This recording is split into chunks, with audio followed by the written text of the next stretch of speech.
Oi, gente, tudo bem? Eu sou Helene Ciprim. Vamos continuar a leitura do livro Vidas em que Jesus e Buda se conheciam, de Gary Renard. Entramos na parte 2 do livro, que é DC, depois de Cristo. E estamos no capítulo 6, As Vidas Finais de Jota e Buda. E a frase é: Eu disse a ele, Mestre, o que leva alguém a ter uma visão? Ela é vista com a alma ou com o espírito? Jesus respondeu e disse: Não se vê nem com a alma, nem com o espírito, mas com a mente, que está entre ambos. Evangelho de Maria Madalena. Eu estava ansioso com a perspectiva de ouvir sobre as vidas finais de Jota e Buda. De acordo com os meus professores, os dois teriam mais uma rodada, não tanto para si mesmos, mas para desempenharem sua parte em ajudar os outros. Tentei adivinhar quem Buda foi na vida final ilusória, mas decidi simplesmente deixar a conversa com Arten e puxar se desenrolar. Estava intrigado com Buda ou Siddhartha e com o papel que Jota tinha desempenhado com ele como seu filho Harula. Também estava fascinado com o caminho que o budismo tinha tomado, embora Buda não estivesse lá. A religião nunca se tornou realmente popular na Índia, onde o hinduísmo ainda prosperava. No século II d.C., ou Era Comum, como também é chamado, o budismo encontrou seu caminho sobre as montanhas do Himalaia até o Tibete e a China. Então, alguns budistas se misturaram com taoístas, e a doutrina resultante passou a ser conhecida como Shan. Shan migrou para o Japão mais ou menos 900 anos atrás e evoluiu para o Zen, combinando-se com o Shintoísmo, na qual Jota e Buda foram treinados durante a primeira vida importante juntos. O Zen trouxe consigo o conceito de um mundo não ser nada além de Maya, ou ilusão. Embora o Zen fosse muito meditativo, ele também assumiu uma tradição de irreverência, em vez da crença nos rituais repetitivos religiosos. Identifiquei parte dessa irreverência no West, uma fusão do Ocidente e do Oriente, que foi minha introdução à espiritualidade nessa vida. O West substituiu as meditações Zen pelo que eram chamados de processos, ou meditações dirigidas, que acabavam levando ao silêncio. Embora nunca tenha sido Zen budista nesta vida, quando tinha 40 e poucos anos de idade e vivia no Maine, eu sabia que devia ter sido budista em outro lugar e época. Comecei a me concentrar mais na meditação e descobri que era muito bom nisso sem nunca ter sido treinado. Estava me lembrando do meu treinamento de muito tempo antes. Logo, cheguei ao ponto no qual conseguia alcançar absoluta quietude, onde nenhum pensamento perturbador estava, tornando minha mente mais descansada e mais pacífica.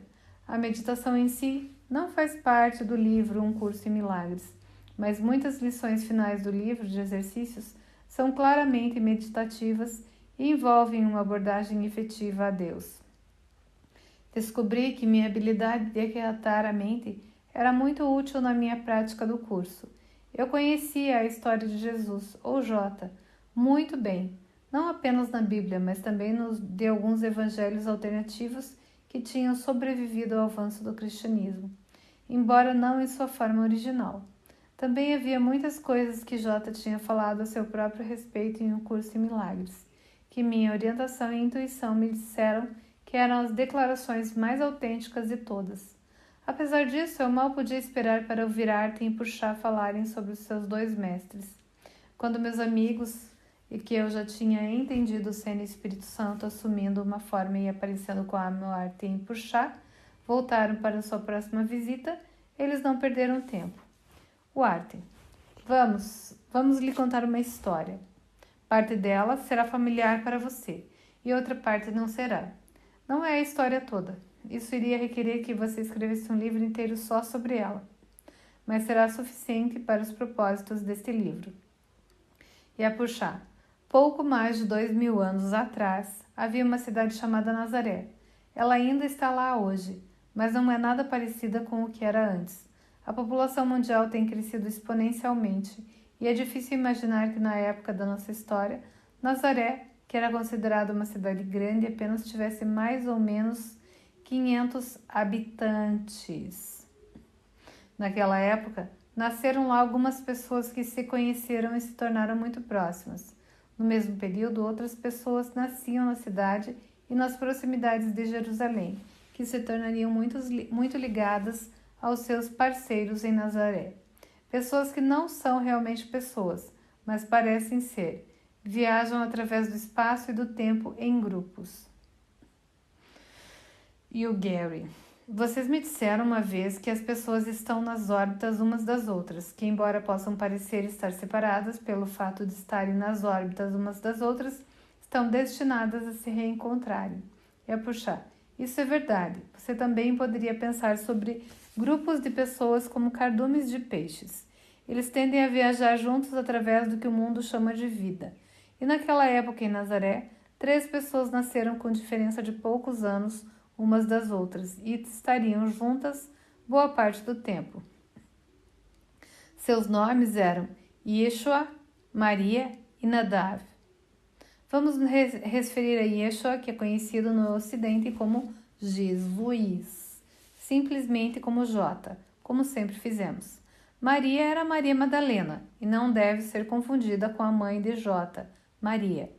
E Nadav era a pessoa que foi Siddhartha, ou Buda, naquela vida que acabamos de contar a você. Um dia J e Maria seriam pessoas muito conhecidas. Nadav, por outro lado, seria uma pessoa por trás dos bastidores. Ele foi um dos discípulos e também escreveu um evangelho sobre o qual falaremos um pouco. Fora isso, ele era bem quieto. Os 3 se conheceram enquanto eram crianças, brincaram juntos, cresceram juntos e foram amigos a vida toda. A propósito, Maria também foi Megumi, a mulher que tanto Saka quanto Hiroshi amaram quando eram shintoístas. E em Jerusalém existiam mais 4 pessoas, Tomé, Tadeu, André e Estevão, que também nasceram com diferença de poucos anos entre si e se tornariam amigos para toda a vida. Tomé e Tadeu se encontrariam quando eram adolescentes. Como você sabe, eu fui Tomé naquela vida, e Tadeu, que você conhece como Artem, iria se tornar meu amigo. Tadeu era gay e tinha uma pessoa de quem gostava, André, que também era gay. Essas 4 pessoas de Jerusalém depois encontrariam as 3 pessoas de Nazaré quando tinham por volta de 20 anos de idade. E o Gary. E pelo que me lembro, era contra a lei judaica ser gay naquela época, algo passível de pena de morte. E sim, o velho livro de Levítico. Você está me deixando nostálgica, brincadeira. Mas você está certo. Tadeu e André não podiam exatamente divulgar suas preferências sexuais. É claro que os romanos não teriam tido problema com isso, aqueles tolos selvagens, mas era contra as nossas leis.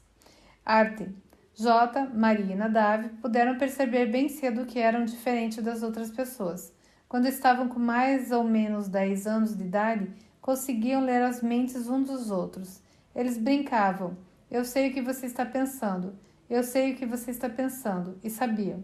Seus egos já tinham sido tão desfeitos por todo o aprendizado e prática em outras vidas que não havia interferência egóica restringindo sua opinião com outras mentes aparentemente separadas.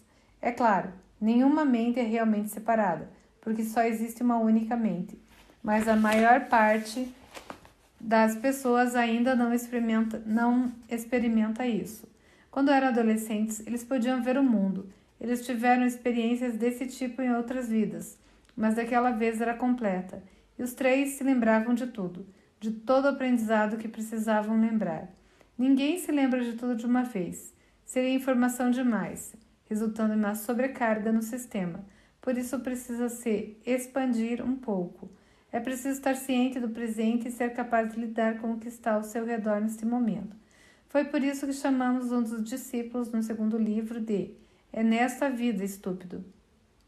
Mas ao contrário de você naquela época, nossos 3 protagonistas não tinham nada a aprender. Quando o mestre volta para sua vida final, não segue uma curva padrão de aprendizado. Ele já sabe tudo o que precisa saber para se tornar iluminado. Então por que ele está lá? Geralmente para mostrar às pessoas a direção certa. De vez em quando, tem que haver alguém que consiga indicar para as pessoas a direção certa, porque ele verdadeiramente sabe a direção certa, o que é raro. O Espírito Santo inclui esse fato em seu plano para a salvação. E o Gary, como Maria se tornou tão avançada? E ela conhecia Jota e Nadav em outras vidas? E a Puxar. Ah, sim, ela os instruiu em diversas vidas. Ela não era tão próxima deles como eles foram um para o outro nessas vidas. Aquela experiência foi reservada para Jota e Maria em sua última vez por aqui. Foi assim que eles puderam constatar que tinham conseguido aprender e não tornar o corpo real. Se você puder perdoar alguém a quem ama física e mentalmente e perceber que tudo isso é apenas um sonho, então terá finalmente vencido os laços que o prendem à terra. E Maria, além de ter aprendido as mesmas coisas que Jota e Nadav aprenderam, teve suas próprias experiências tanto como homem quanto como mulher em outras vidas, o que a levou ao mesmo despertar que eles alcançaram. Você se lembra da citação 22 do Evangelho de Tomé? Parte dela diz: quando fizerdes o macho e a fêmea um só e o mesmo, para que o macho não seja mais macho, nem a fêmea seja mais fêmea, então entrareis no reino. Para os três, todas as pessoas eram um espírito, exatamente o mesmo que seu Criador, não homens e mulheres. Como já falamos, o Evangelho de Tomé foi depois corrompido por pessoas que acrescentaram citações dualistas a ele antes de enterrá-lo em Nag Hammadi. É por isso que há algum tempo eu passei a versão original, ou pelo menos o mais próximo dela que é possível conseguir em inglês. Uma nota. Para uma versão corrigida do Evangelho de Tomé, veja o capítulo 7 do meu livro Sua Realidade Imortal, o Evangelho de Tomé, segundo Purchá. A gente vai parar por aqui porque não vai dar tempo de continuar. E eu vou continuar nas cenas dos próximos capítulos e já posto em seguida.